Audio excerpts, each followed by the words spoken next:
जय माता दी। मित्रों, आइए जानते हैं कि दिवाली के अगले दिन क्यों की जाती है गोवर्धन पूजा। गोवर्धन पूजा या अन्नकूट पर्व दिवाली के अगले दिन मनाया जाता है। कार्तिक मास की शुक्ल पक्ष की प्रतिपदा को गोवर्धन उत्सव मनाया जाता है।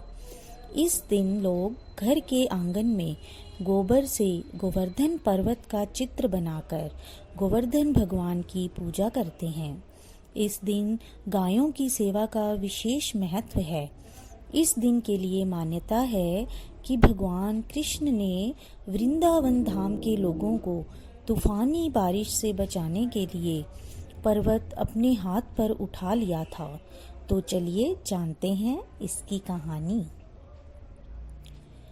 हिंदू धर्म के अनुसार भगवान कृष्ण ने गोवर्धन पूजा की थी और इंद्र देवता अहंकार तोड़ा था।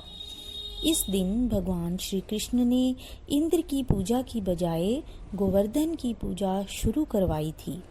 ऐसी मान्यता है कि इस दिन गाय के गोबर से गोवर्धन पर्वत बनाकर उसकी पूजा की जाती है। गोवर्धन पूजा का प्रचलन आज से नहीं बल्कि भगवान कृष्ण के द्वापर युग से चला आ रहा है।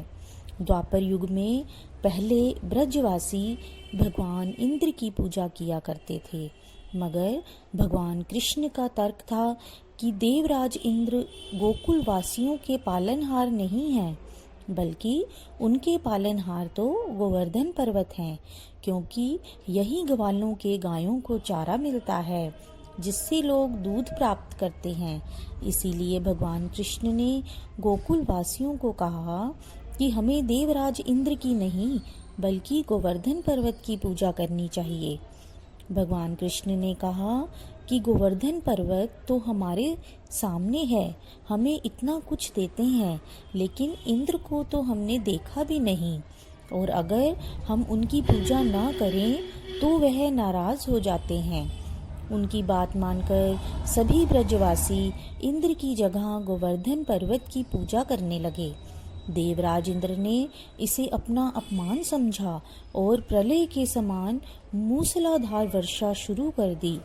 तब भगवान कृष्ण ने गोवर्धन पर्वत को अपनी छोटी उंगली पर उठाकर ब्रजवासियों की भारी बारिश से रक्षा की। इसके बाद इंद्र को मालूम हुआ कि श्री कृष्ण वास्तव में विष्णु के अवतार हैं। फिर बाद में इंद्र देवता को भी भगवान कृष्ण से क्षमा याचना करनी पड़ी।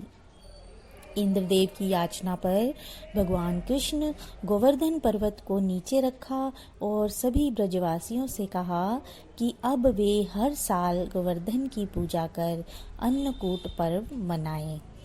तब से ही यह पर्व गोवर्धन के रूप में मनाया जाता है। मित्रों, आप सभी को गोवर्धन पर्व की हार्दिक बधाइयाँ।